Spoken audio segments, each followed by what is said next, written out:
மருத்துவராவது உங்கள் லட்சியமா? அரசு பள்ளி மாணவர்கள் உட்பட 1000க்கும் மேல் மருத்துவர்களை உருவாக்கிய ஸ்பெக்ட்ரா நீட் அகாடமியில் 2024க்கான நீட் கிராஷ் கோர்ஸ் வகுப்புகள் மார்ச் 20 முதல் ஆரம்பம். அட்மிஷன் நடைபெறுகிறது. மூத்த பத்திரிகையாளர் திரு ஷியாம் அவர்கள் நம்மிடையே இணைப்பில் இருக்கிறார். சார் வணக்கம். வணக்கம் சார், காங்கிரசுக்கு தமிழகத்துல 9 தொகுதி, ஒரு புதுச்சேரியில ஒரு தொகுதி அப்படின்னு 10 தொகுதிகளுக்கான தொகுதி பங்கீட்டு ஒப்பந்தம் கையெழுத்தாகி இருக்கு. கடந்த முறை ஒதுக்கப்பட்ட சில தொகுதிகள் மாற்றி வேற தொகுதிகளா கொடுக்கப்பட்டிருக்கு. அதோட பட்டியலை நீங்க பார்த்திருப்பீங்க. உங்களோட கருத்து? எண்ணிக்கையை பொறுத்தவரையில் அதே எண்ணிக்கை தான். 2019 என்ன எண்ணிக்கையோ அதே தான் இப்போதும். ஆனால் 3 தொகுதிகளை மாற்றி இருக்கிறார்கள். குறிப்பாக திருச்சி திருநாவுக்கரசர் எம்பியாக இருந்த தொகுதி, ஆரணி, ரெண்டுமே காங்கிரசுக்கு ஓரளவுக்கு வெற்றி வாய்ப்புள்ள தொகுதிகள் தான். தேனி போன முறை காங்கிரஸ் கட்சி போட்டியிட்டது, ஆனால் வெற்றி பெறவில்லை. இந்த 3 தொகுதிகளையும் மாற்றி இருக்கிறார்கள் என்பதை முக்கியமாக பார்க்க வேண்டும். காங்கிரஸ் கட்சிக்கு பலவீனமான தொகுதிகளும் இதில் இருக்கின்றன. எடுத்துக்காட்டாக சிவகங்கை அதிருப்தி இருக்கிறது. அதே நேரத்தில் திரு டிடிவி தினகரன் அவர்கள் அங்கு போட்டியிடப் போவதாக கூறப்படுகிறது. அவர் ஏற்கனவே ஒரு 6 மாத காலமாக அங்கு பணியாற்றியும் வருகிறார், களப்பணியாற்றி வருகிறார். அப்படி என்றால் காங்கிரஸ் கட்சி அங்கு மிக வலுவான போட்டியை எதிர்பார்க்க வேண்டியது வரும். டிடி அவர்களுக்கான வெற்றி வாய்ப்பும் அங்கு அதிகம்.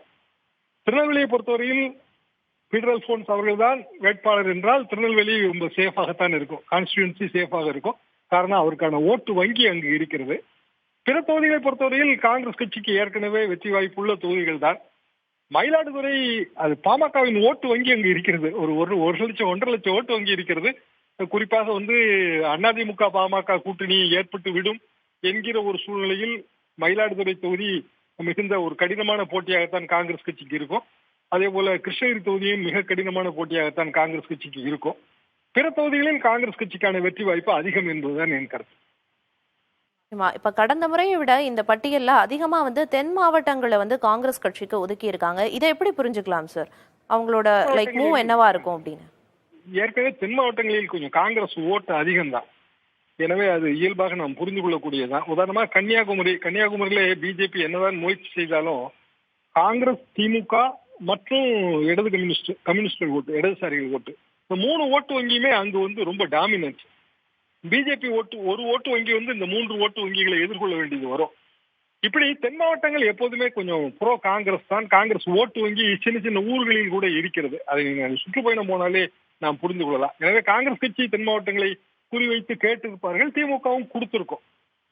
ஆனால் பிற மாவட்டங்கள், தென் மாவட்டங்கள் என்று சொன்னாலும் சிவகங்கை கொஞ்சம் கடினமான தொகுதி, டிடிவி போட்டியிட்டால்.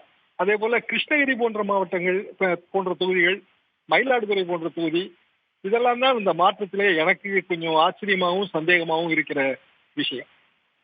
இப்ப நீங்க குறிப்பிட்டீங்க ஆரணி மற்றும் திருச்சி இந்த 2 தொகுதியுமே காங்கிரஸ்க்கு வெற்றி வாய்ப்பு அதிகம் இருக்கு அப்படின்னு.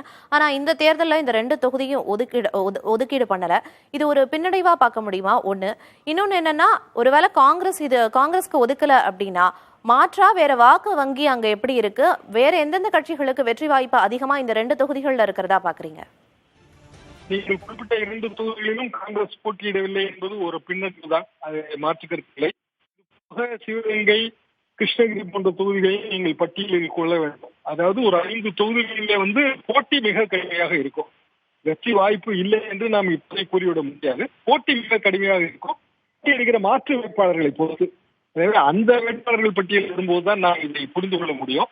எது எப்படி இருந்தாலும் திமுக கூட்டணி பலம் வாய்ந்த கூட்டணி, அந்த கூட்டணிக்கு ஒரு பெரிய ஓட்டு வங்கி இருக்கிறது. அந்த கணக்கே இது எல்லாமே மாற்றங்கள் எல்லாம் செய்யப்பட்டிருக்கின்றன என்றுதான் நான் புரிந்துகிறேன். திருச்சிக்கு மாற்று எது என்று எனக்கு உண்மையில் புரியவில்லை. மதிமுக கேட்டதாக கூறுகிறார்கள். ஆனால் அமைச்சர் நேரு அவர்கள் திருச்சி இந்த முறை கண்டிப்பாக திமுக போட்டியிட வேண்டும் என்று வற்புறுத்துவதாகவும் கூறுகிறார்கள். அது இன்னமும் உறுதியாகவில்லை என்றுதான் நான் கருதுகிறேன். மற்றபடி கரூர், பாண்டிச்சேரி, அதுபோல கன்னியாகுமரி, இதெல்லாம் காங்கிரஸ் தொகுதிகள் தான். கடந்த முறை ஒதுக்கப்பட்ட அதே எண்ணிக்கையில தான் இந்த முறையும் தேர்தலுக்கு மக்களவை தேர்தலை முன்னிட்டு காங்கிரசுக்கு தொகுதிகள் ஒதுக்கீடு செய்யப்பட்டிருக்கு. இந்த பட்டியல் அப்படிங்கிறது சில மாறுதலுக்கு உட்பட்டு இருந்தாலும் கூட இந்த பட்டியலானது எதிர்பார்க்கப்பட்ட ஒண்ணுதானா சார்? இல்ல, இந்த பட்டியல் கொஞ்சம் ஆச்சரியங்கள் கலந்த பட்டியல் தான். காரணம், இந்த மாற்றி இருக்கிற தொகுதிகள்லாம் கொஞ்சம் ஆச்சரியத்தை தெரிகின்றன. 3 தொகுதிகள். அதே போல மயிலாடுதுறை, கிருஷ்ணகிரி மாதிரியான தொகுதிகள் காங்கிரசுக்கு மிகவும் கடினமான தொகுதிகளாக இருக்கு என்று தான் நான் நினைக்கிறேன். சென்ற முறை 10 தொகுதிகள் வாங்கினாலும் ஒரு தொகுதி தேனியில் காங்கிரஸ் கட்சி வெற்றி வாய்ப்பை இழந்தது. இந்த முறை துவக்கத்திலேயே காங்கிரஸ் கட்சிக்கு கொஞ்சம் கடினமான தொகுதிகள் இருக்கின்றன, சவால் நிறைந்த தொகுதிகள் இருக்கின்றன என்பதுதான். காங்கிரஸ் கட்சி போட்டியிடும் 10 தொகுதிகளுக்கான அறிவிப்பு வெளியாகி இருக்கிறது. உங்களோட கருத்து என்ன அப்படிங்கறத பதிவு பண்ணீங்க. நன்றி சார் இணைப்பில் வந்ததற்கு.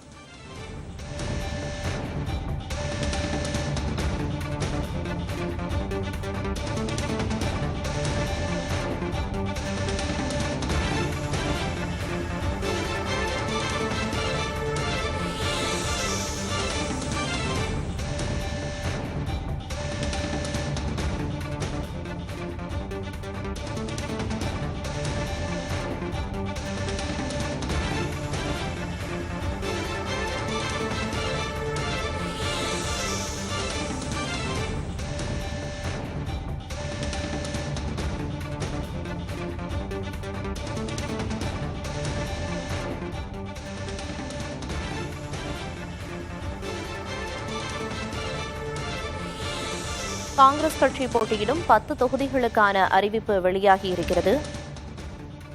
திருவள்ளூர், கடலூர், மயிலாடுதுறை, திருநெல்வேலி, கிருஷ்ணகிரி, கன்னியாகுமரி, புதுச்சேரி, கரூர், விருதுநகர் உள்ளிட்ட தொகுதிகள் இறுதி செய்யப்பட்டு அதற்கான அறிவிப்பு வெளியாகி இருக்கிறது. மருத்துவராவது உங்கள் லட்சியமா? அரசு பள்ளி மாணவர்கள் உட்பட 1000க்கும் மேல் மருத்துவர்களை உருவாக்கிய ஸ்பெக்ட்ரா நீட் அகாடமியில் 2024க்கான நீட் கிராஷ் கோர்ஸ் வகுப்புகள் மார்ச் 20 முதல் ஆரம்பம். அட்மிஷன் நடைபெறுகிறது.